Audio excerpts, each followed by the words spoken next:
আজকে আমরা শিখব subject plus am is are. So বন্ধুরা, subject plus am is are যখন কোনো সাবজেক্টের পরে এম ইজ আর বসবে তাহলে এর অর্থ কি হবে। সো বন্ধুরা, আজকে সহজ বাংলায় আমরা শিখব যে সাবজেক্টের পরে যদি এম ইজ আর থাকে এর অর্থ কি হয়। সো বন্ধুরা, এখানে আমাদের মনে রাখতে হবে যে সাবজেক্টের পরে যখন এম ইজ আর বসবে তখন তার অর্থ হবে হয় অথবা আছে। সো বন্ধুরা, আজকে আমি শুধুমাত্র হয় দিয়ে তোমাদের এক্সাম্পলগুলো দেখালাম। এখানে দেখো, প্রথম যেটা আছে সেটা হচ্ছে আই অ্যাম। আই অ্যাম এর অর্থ হচ্ছে আমি হই। সো নেক্সট যে সেন্টেন্সটা আছে সেটা হচ্ছে we are. We are, we are এর অর্থ হচ্ছে আমরা হই। Next you are. You are, you are এর অর্থ হচ্ছে তুমি হও। তারপরে আছে ইউ আর।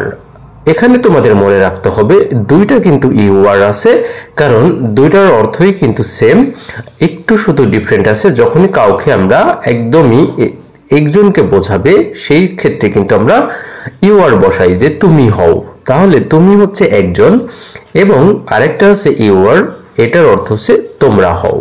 বাট এটা কিন্তু দুটোর ক্ষেত্রেই কিন্তু আর হবে।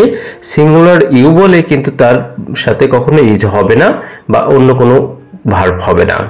তাহলে বন্ধুরা, ইউ আর এর অর্থ হচ্ছে তুমি হও, আর একটা ইউ আর এর অর্থ হচ্ছে তোমরা হও। নেক্সট যেটা আছে সেটা হচ্ছে হি ইজ। হি ইজ এর অর্থ হচ্ছে সে হয়। নেক্সট যেটা আছে সেটা হচ্ছে শি ইজ।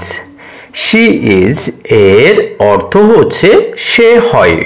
এখানে মনে রাখতে হবে হি ইজ এর অর্থ হচ্ছে সে হয়, এখানে ছেলেকে বোঝাই, হি ইজটা ছেলেকে বোঝাই এবং শি ইজ এটাকে মেয়েকে বোঝাই, সেজন্য দুটোর অর্থই কিন্তু সেম।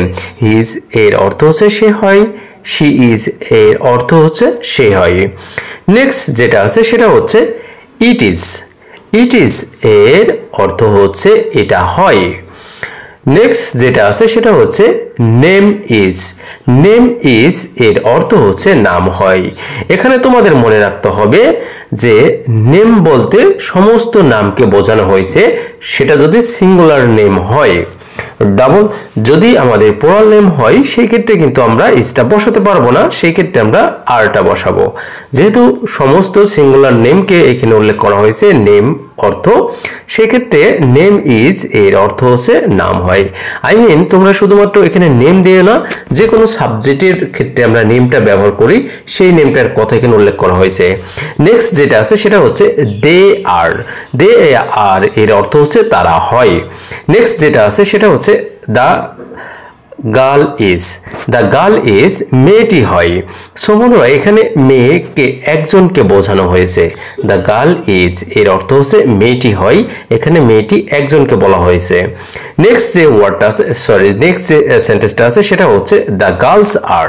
সো বন্ধুরা, এখানে মনে রাখতে হবে দ্য গার্ল ইজ এটা হচ্ছে সিঙ্গুলার, একটি মেয়েকে বোঝানো হয়েছে, এবং লাস্টে যেটা আছে দ্য গার্লস আর এটাকে অনেকগুলো মেয়ের কথা বলা হয়েছে।